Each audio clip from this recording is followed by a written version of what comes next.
Nakor s'éveillait lentement, sa vision mit un temps certain à s'accoutumer au décor qui l'entourait. L'odeur caractéristique de l'eau fraîche lui chatouillait le nez. Les effluves végétales, toutes plus particulières les unes que les autres, lui rappelaient une multitude de rien. Il ne se souvenait de rien. Pourtant la sensation d'être dans un lieu connu était d'ores et déjà tenace. Il passa brièvement sa main sur son emplant, enfoncé dans son poignet droit, comme un simple geste répété des centaines de fois. Il se demanda de quoi avait bien pu être composée la journée et la nuit précédentes. Mais encore une fois, rien ne lui vint. Absolument rien. Nakor n'avait pas la sensation de se réveiller, mais plutôt de s'éveiller, voire de naître. Le soleil pointait timidement à l'horizon. La rosée du matin amenait son impression de fraîcheur. L'homme frissonna. Un coup d'œil rapide aux alentours lui confirma cette étrange sensation de danger. J'aurais pu commencer le récit de mes aventures de cette jolie manière. Mais il faut voir les choses en face. Être parachuté dans ce monde hostile, quasi nu, sans le moindre objet sur soi, est tout sauf une jolie manière de débuter. J'ai vite pris connaissance que je n'étais ni le premier ni le dernier arrivé. Des réflexes de survie me sont d'ailleurs revenus, et ce rapidement, comme un recommencement de choses déjà faites maintes et maintes fois. Mais peu importe les sensations, c'est la survie qui comptait à tout instant. Tout d'abord, un bosquet alentour me permit de récolter de quoi manger, créer mes premiers outils et de quoi bâtir un abri de fortune. Pourquoi ai-je encore aujourd'hui la sensation d'avoir répété cette étape, ces gestes, plus d'une fois dans des mondes différents? En portant mon attention sur l'implant de mon avant-bras, que je frôlais d'une main curieuse, un inventaire s'ouvrit devant moi. Quelle étrangeté, cette technologie dans ce monde si brut. Ceci dit, une note y était présente. Survivant, Nakor, ta mission, si tu décides de l'accepter, sera de retrouver l'artefact Division. Cet artefact doit être mis à sa place originelle, afin d'assurer la pérennité des mondes que tu seras amené à parcourir. De ta réussite dépend l'avenir des mondes Division et la survie de tous ses habitants. Vous vous en doutez, puisque je vous raconte ça, j'ai décidé de partir à l'aventure afin de sauver ce fameux Division, dont je ne connaissais alors rien. Et j'étais presque arrivé à l'objectif final. L'artefact Division entre mes mains, son socle face à moi quand au moment de lui rendre sa place originelle, une lumière intense m'envahit et me transporta littéralement au-dessus des mondes. Les entités responsables de la création de cet univers étendu m'entouraient. Une aura bleue, scintillante, offrait à toutes ces silhouettes une impression de bienveillance. Nous sommes les admins du monde de Division. Nous sommes fiers de nous trouver face à toi, Nakor. Tu as réussi l'exploit de survivre dans cet environnement hostile, d'en résoudre les énigmes et d'en déjouer tous les pièges, en faisant abstraction de ta propre vie pour permettre aux autres de survivre. Ton sens du sacrifice nous rend fiers et humbles face à toi. Tu es, à nos yeux, la représentation parfaite du sens de la communauté. Grâce à ton aventure, tu as pu ouvrir la voie à tous ceux qui se trouvent en bas au moment où nous parlons. Tu leur as donné la possibilité d'ouvrir leur esprit à bien plus grand qu'eux-mêmes, de voir au-delà de leur seule existence. Il est maintenant temps pour toi de te reposer. Cependant, il te reste une dernière tâche à accomplir. Nous allons pour un court moment t'offrir une partie de nos pouvoirs, afin que tu puisses laisser toutes les indications nécessaires aux survivants qui suivront tes pas. À chaque endroit que tu as visité, va et guide-les. Cher aventurier, en guise d'encouragement, voici le premier code PIN nécessaire pour votre aventure. 6498. Il ouvrira la porte d'une des quelques maisons de Nakor, dissimulées dans la forêt de The Island. Vous ne pourrez pas les repérer en volant. Il va vous falloir explorer ces forêts à pied. Certaines sont proches, d'autres un peu plus éloignées, mais se situent toujours dans les forêts les plus denses, où vous ne craindrez pas d'avoir froid.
Journal de Nacor, félicitations. Tu te trouves dans mon humble demeure, sans doute l'un de mes nombreux premiers abris. Lorsque tu es seul, tu as le temps de réfléchir. Plus le temps passait, plus j'étais persuadée d'avoir vécu 1000 vies en ce monde. Mais je m'égare. Durant les premières semaines de ma survie dans ce modeste abri, j'ai pris le temps de me préparer à mon départ vers l'inconnu. Je me suis confectionné divers vêtements. Comment deviner les lieux dans lesquels j'allais devoir m'aventurer?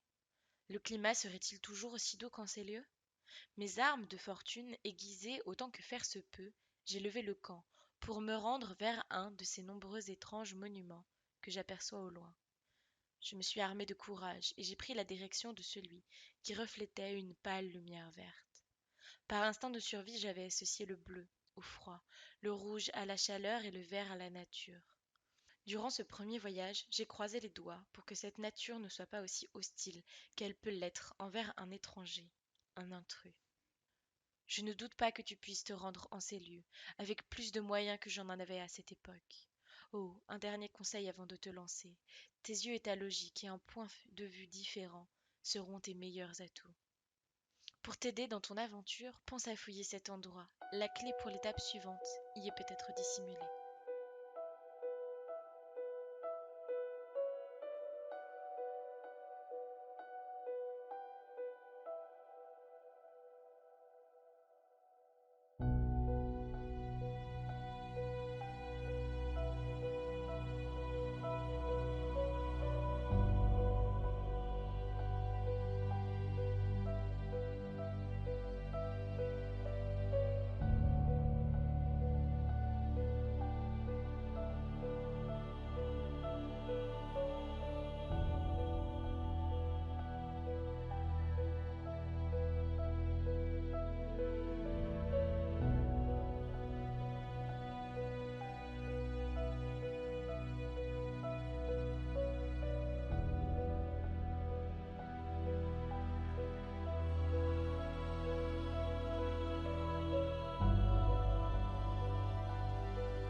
Journal de Nacor. Quelle sensation de vertige en levant les yeux sous cette immense structure étrange mais rassurante. Il m'a fallu un certain temps pour comprendre que mon implant pouvait même interagir avec. Je me suis donc construit cet abri en hauteur afin de méditer sur la situation sans me faire dévorer par toutes sortes de créatures peu accueillantes. Que faire?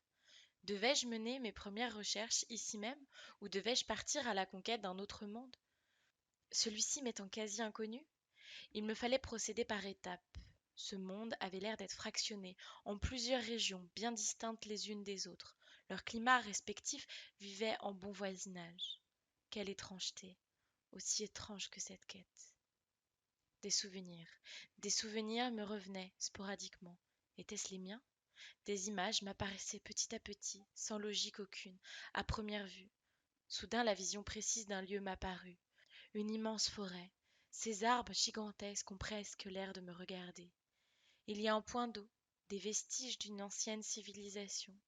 Quel endroit magnifique et si intimidant à la fois. Est-ce un signe? Demain, je reprends la route pour trouver cet endroit, qu'il me semble avoir aperçu en venant jusqu'ici. Et vous, avez-vous aperçu cette forêt en venant jusqu'ici et la connaissez-vous?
Journal de Nacor.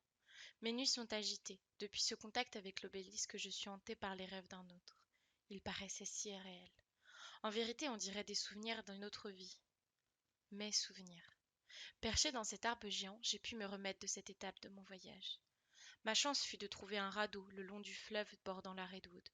Comment aurais-je pu survivre à travers cette forêt aussi hostile que belle? L'avantage, c'est qu'être à cette hauteur m'offre un abri, avec une vue un peu plus globale. J'ai d'ailleurs trouvé cet abri abîmé, dedans une longue vue et quelques outils et armes primitives. Cet endroit a dû jadis appartenir à un explorateur, qui aurait trouvé un endroit plus sûr, ou qui est mort. Le désordre et la poussière régnant ici témoignent que tout est à l'abandon depuis bien longtemps. Perdu dans mes pensées, un frisson glacial m'envahit. Je suis mentalement frappée par un courant d'air tellement saisissant que j'en tombe à genoux. Et soudain une nouvelle vision. La glace, pure, d'un blanc immaculé. Le continent n'est qu'à quelques dizaines de mètres. Un iceberg. Je reprends mes esprits et me relève, encore frissonnant. Un iceberg? Sur cette île? Demain, je me fabriquerai des vêtements chauds. Il faut que je trouve cet endroit. Je prendrai soin de fouiller cet endroit une dernière fois si j'étais vous. Qui sait?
Journal de Nacor.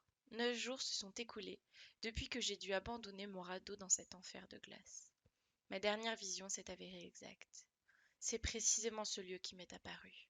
Un mélange de construction classique et de technologie, et le plus étrange situé sous l'eau.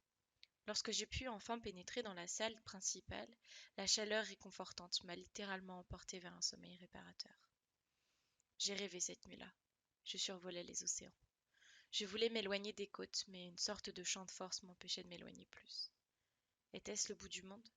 J'ai aperçu, au loin, une île semblant être habitée par des créatures féroces.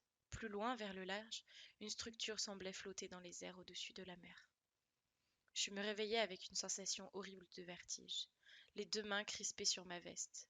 Demain, je prendrai la direction des océans, afin de trouver ce lieu étrangement moderne. Ne connaissant pas cet endroit plus qu'énigmatique, je ne pourrais compter que sur les 4 repères visuels perçus dans mes rêves. J'ai pris malgré tout la peine d'inspecter la salle du fond de cet abri. J'avais la sensation de partir en oubliant quelque chose.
Journal de Nakor. Ma stupeur est des plus grandes lorsque je découvre cet environnement. La structure est faite de la même technologie qui composait en partie mon précédent abri. Le séjour à l'obélisque vert et mon implant m'avaient déjà mis la puce à l'oreille. L'homme tel que je suis n'est pas la seule espèce intelligente sur cette gigantesque île. Une technologie avancée dans un monde primitif. Quel accord fascinant. Je m'approche de la porte sur la passerelle, cette membrane souple et alvéolée a un aspect si fragile. Je la traverse. Quelle sensation étrange. À son contact, une nouvelle vision m'apparaît. Non, plutôt une énigme. Tout est confus. Les mots se croisent sans logique ni sens. Pourtant, mon esprit commence à s'habituer à cette sensation. Toutes ces visions, ces rêves, ces souvenirs. Petit à petit, certains mots ressortent en surbrillance. Une phrase prend forme dans mon esprit. Comment ai-je pu mettre ces mots en évidence? Ce que tes yeux ne lisent pas peut être malgré tout révélé. Nakor, concentre-toi sur ton objectif principal. Tu es sur le point de te confronter à la première des 4 épreuves majeures, te permettant de retrouver l'artefact division. C'est ici que le chapitre de tes aventures sur cette île se termine, ou pas. Ton objectif est simple, atteindre le coffre situé dans le labyrinthe, juste derrière la porte où te mène l'escalier. Auprès de ce coffre, tu trouveras de quoi continuer ton aventure. Attention, là où tes yeux se poseront, tes pieds ne se poseront pas forcément. Bonne chance!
Journal de Nakor. Combien de jours ai-je pu passer dans cet endroit?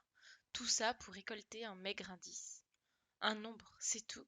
Servir des intérêts supérieurs au péril de ma vie pour me rendre compte que cette série d'indices m'a mené à une épreuve montée de toutes pièces dans le but de te mettre à l'épreuve, Nakor.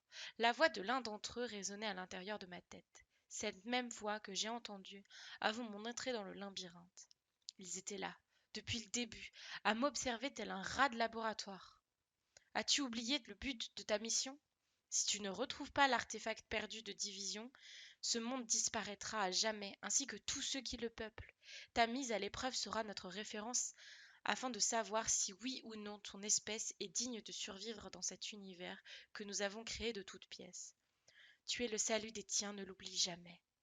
Ceux qui suivront ta voie et trouveront à leur tour l'artefact de division obtiendront un rang d'honneur au sein de notre communauté, et leur vie pourra continuer paisiblement. Je repris mes esprits. Que signifiait donc ce nombre? Pas le moindre indice, je fouillai dans ma mémoire, longuement. Aucun souvenir ne me parvint cette fois, aucune vision, aucun... La carte! Dans cet abri, au tout début de mon aventure, il y avait une carte dessinée, avec des coordonnées, afin de pouvoir se repérer. Comment n'ai-je pas pu faire le lien? Qui a laissé cette carte? Peut-être l'une de mes versions précédentes? Je me grattais machinalement l'avant-bras autour de mon implant. Une idée me vint. J'y avais trouvé pas mal de choses sans trop me l'expliquer. Et si... Montre-moi la carte. La carte apparut. Bon sang, mais bien sûr. C'est une longitude ou une latitude. J'ai compris que les épreuves de cette île étaient terminées. Je devais donc me rendre dans un autre endroit. Et je suis certain de savoir comment. Obélisque vert, j'arrive. Avec cette prise de conscience, des mots retentirent en boucle dans ma tête. Ragnarok, la grotte perdue de la baie.